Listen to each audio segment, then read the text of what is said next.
103.9 Ouaga, 104.7 Bobo-Dioulasso. Radio Oméga, le journal. Les titres de l'actualité. Guy-Serge Cadio. À la une de cette édition, l'Assemblée nationale a rendu un dernier hommage ce samedi au député Tibila Kaboré. Il a été élevé à titre posthume au rang de commandeur de l'ordre de l'Étalon. Le Larléna Batigré est désigné homme de l'année 2018 de la radio Salon Koloto, un choix qui s'explique selon les responsables de la radio par l'importance des actions de l'homme dans la lutte contre la pauvreté au Burkina. Au Niger, les autorités sanitaires lancent l'alerte maximale sur un faux vaccin administré aux enfants. Et il sera question de la qualité de la musique burkinabé et des difficultés rencontrées par les musiciens avec notre invité Al-Mami Kadji, secrétaire général du syndicat national des artistes musiciens du Burkina. Voilà pour nos principaux titres. Bienvenue.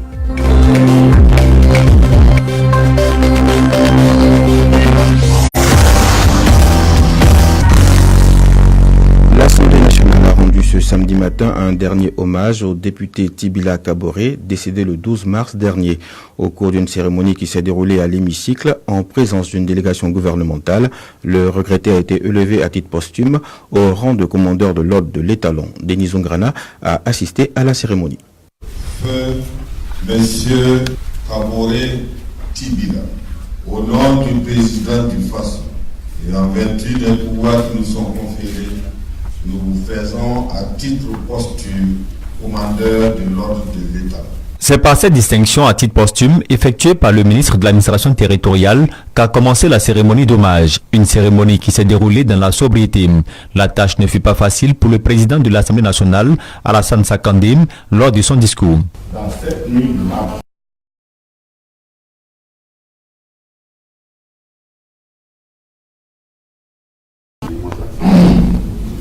donc, dans cette nuit du mardi au mercredi, alors,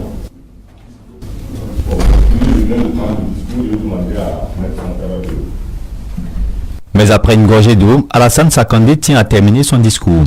Batibila tel un tonnerre sous un ciel pourtant serein, ton départ brutal a plongé dans la sidération tous ceux qui ont eu la chance de te côtoyer.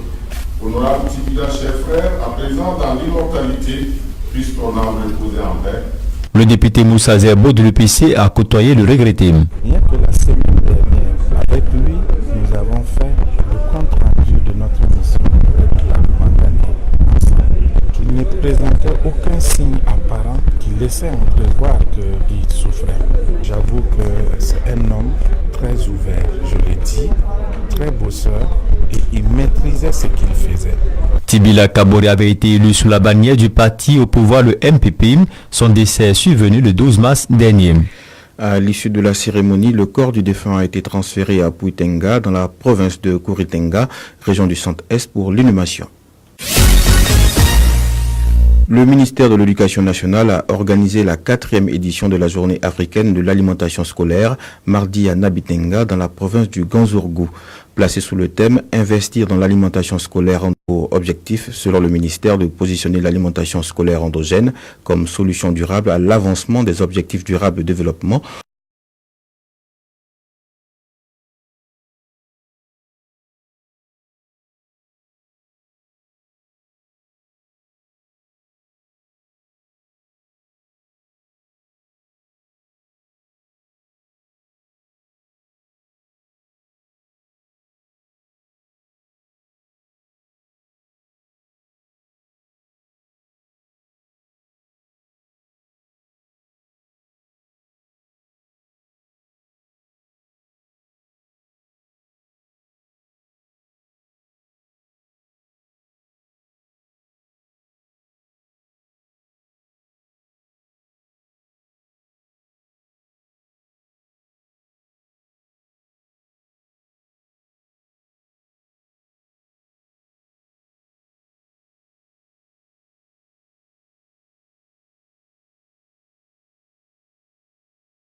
essentiel. Ici,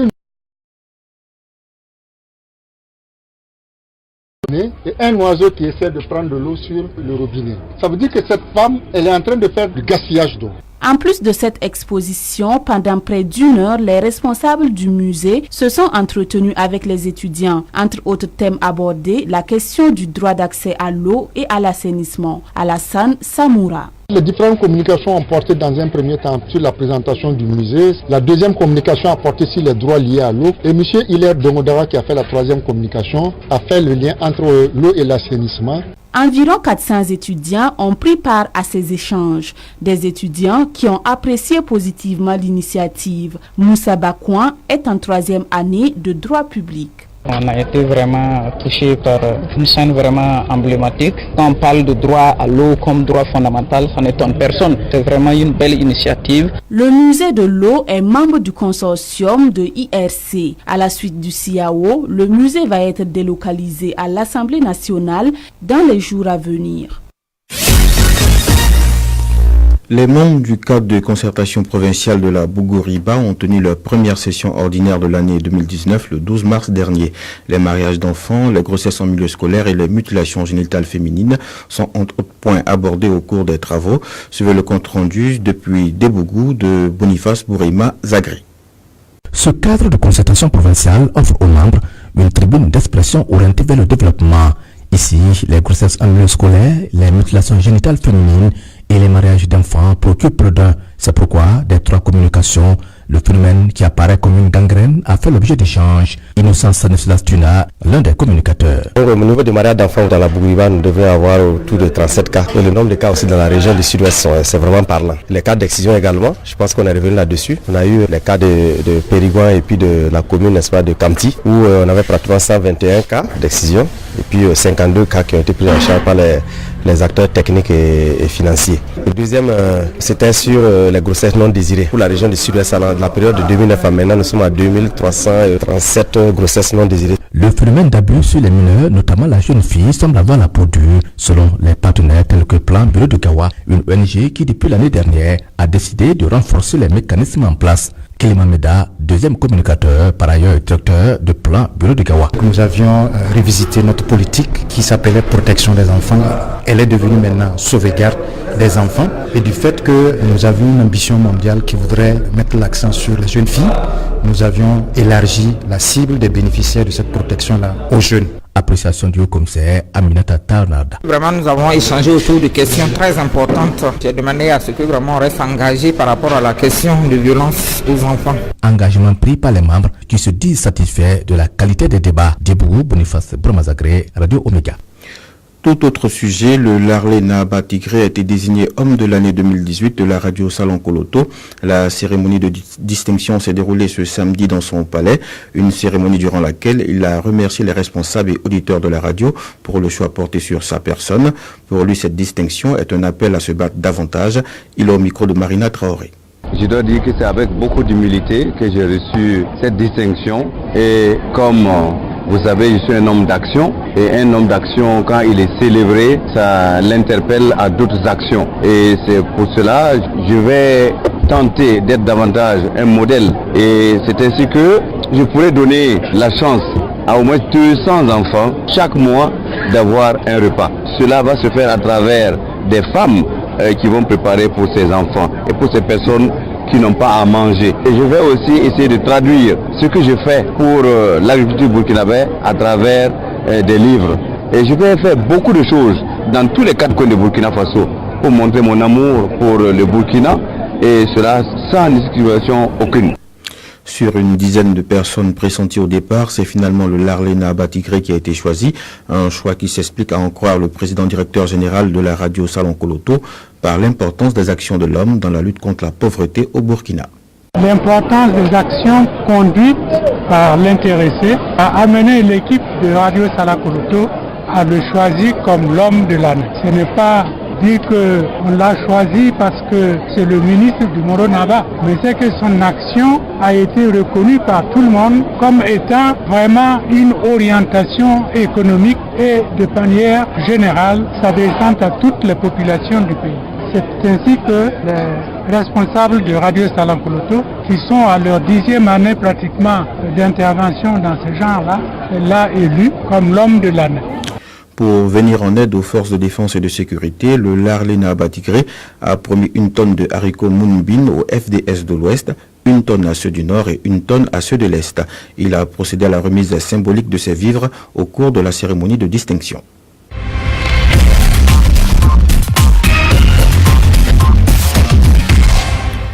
Au Niger, alors que le pays vient de lancer il y a quelques jours une vaste campagne d'humanisation contre la méningite, les autorités sanitaires ont alerté vendredi dans la soirée sur la circulation sur le territoire nigérien d'un faux vaccin contre cette maladie. C'est une investigation organisée par le ministère de la Santé nigérien qui a révélé l'existence de ce faux vaccin déjà administré à de nombreux enfants. Il s'agit d'une version contrefaite du Mencevax ACWX. Ce faux vaccin est marqué d'étiquette le présentant comme fabriqué en 2016 et dont la date d'expiration est prévue pour 2021. Pour l'Organisation mondiale de la santé, ce n'est pas seulement au Niger que se trouve ce faux vaccin, mais dans toute l'Afrique de l'Ouest. L'organisation avait pourtant alerté depuis 2018 sur de nombreux faux vaccins en circulation en Afrique, surtout dans la partie ouest. Les autorités ouest-africaines ont été invitées par l'OMS à veiller sur les vaccins en circulation dans toute l'Afrique de l'Ouest pour réduire le risque de leur administration aux enfants. Au Mali, du 12 au 15 mars 2019 a eu lieu un colloque régional sur le trafic des stupéfiants à Bamako. Cette rencontre régionale de 4 jours sur le trafic régional de drogue a mis en synergie les efforts déployés par les pays d'Afrique de l'Ouest pour lutter contre les nouveaux défis régionaux posés par le trafic de la drogue. Il a regroupé 7 pays de la sous-région, dont le Burkina. Depuis Bamako, la correspondance d'Ousmane Diakité. Cette rencontre a permis aux représentants du Mali, du Burkina Faso, du Sénégal, du Ghana, du Nigeria et du Maroc de se réunir pour identifier les défis régionaux et les solutions de lutte contre le trafic illicite de drogue. Colonel-major Adaman Tungara, directeur général de l'Office central des stupéfiants au Mali. Le but de ce colloque, c'est d'avoir un réseau avec un canal de communication qui, à court ou moyen terme, deviendrait un canal sécurisé, mais que derrière ce réseau, nous puissions aussi bénéficier d'une assistance technique et d'outils performants pour pouvoir faire le travail que nous faisons. Un des objectifs du programme était de créer un réseau de partenaires afin d'identifier les domaines potentiels de communication et de coordination pour lutter contre le trafic de drogue dans la région. Commissaire divisionnaire conseiller Go Peladji, secrétaire permanent du Comité national de lutte contre la drogue du Burkina Faso. Après avoir participé à ce colloque, j'ai vu la nécessité d'une bonne collaboration entre nos États. J'ai vu également que nous devons renforcer les capacités de nos structures opérationnelles pour leur permettre d'être efficaces sur le terrain en matière de communication. Pour ce commissaire divisionnaire du Sénégal, j'ai bon espoir que à la suite de cet atelier que la collaboration sera renforcée dans le cadre de la lutte contre la drogue parce que c'est important de le préciser. La drogue, c'est un phénomène transnational. Aucun pays à eux seul ne peut le combattre. Le premier conseiller de l'ambassade américaine au Mali a salué la tenue du présent colloque et a promis l'aide des États-Unis pour la lutte contre la drogue dans nos différents pays. Ousmane Diakité, Bamako, Radio Omega. L'invité du jour. Notre invité est le musicien Almami Kadji, secrétaire général du syndicat national des artistes musiciens du Burkina. En février dernier, le syndicat avait tenu un sit-in devant le ministère de la Culture. Si la musique ne marche pas pour vous, allez faire autre chose, avait réagi le ministre de la Culture, Abdoul Karim Sango. Finalement, la semaine dernière, les deux parties se sont rencontrées et quelques points de la plateforme revendicative du syndicat ont été satisfaits. Almami Kadji est interrogé par Lamine Traoré. Bonjour Almami Kadji. Bonjour, merci de nous recevoir. Parlez-nous déjà de votre syndicat. Ma modeste personne a été désignée depuis 3 ans et comme secrétaire général du syndicat national des artistes musiciens du Burkina Faso qui est le Synamib, qui a 3 ans d'existence, qui a un bureau national de 15 membres. Le Synamib se veut défenseur des intérêts matériels et moraux des artistes musiciens de notre pays. L'une de vos dernières luttes, c'était en février dernier. Vous avez fait un sitting devant le ministère. Qu'est-ce que vous revendiquiez à l'époque? Le mardi 12 février 2019, nous avons tenu un sitting sommes devant le ministère de la Culture pour plusieurs raisons. Le refus du ministère de la Culture de dialoguer avec nous depuis le 15 mars 2018, date à laquelle nous nous sommes rencontrés. Donc c'est l'une des raisons qui nous a amenés à ce sit-in-là. Nous avons présenté ce jour une plateforme minimale de 6 points. Plateforme dans laquelle nous demandons l'amélioration des cachets lors des événements de l'État. Notamment nous demandons un cachet de 1 million de francs CFA pour les lives et 300 000 francs pour le playback. Il faut retenir que ce sont des planchers. C'est-à-dire on commence par là. Maintenant selon ta cote, les cachets peuvent augmenter. Nous avons demandé également l'audit du BBDA avec la participation de toutes les organisations d'artistes. Nous demandons également la suppression de tous les coefficients de musique pour enfin mettre en place un fonds alloué à la promotion de la musique du terroir. Ce sitting, on a vu effectivement donc, que ça a créé une polémique. Le ministre a réagi à votre sitting. Il n'est pas passé par le dos de la cuillère. Il a dit aux musiciens, si la musique ne marche pas, il faut faire autre chose. Cette façon arrogante de répondre au peuple burkinabé ne date pas d'aujourd'hui. Vous savez, il y a même un maire central de la ville de Ouagadougou qui nous a dit que Ouagadougou n'était pas forcé, que celui qui ne pouvait pas pouvoir rentrer chez lui. Pour dire que cette arrogance-là, nous sommes habitués. Mais le plus important pour nous, ce sont nos revendications. C'est ce que nous demandons ici et maintenant. Diriger requiert un minimum d'humilité et de hauteur de vue. Donc, vous savez, quand vous présentez une plateforme à l'autorité, la meilleure façon de suivre votre plateforme-là, c'est d'user du populisme pour mettre l'opinion sur votre dos. C'était ce chemin-là qu'avait choisi le ministre le 12 février. Pour saquer le Sinamib. Sinon, demander un logiciel unique de comptabilisation, c'est pour plus de traçabilité.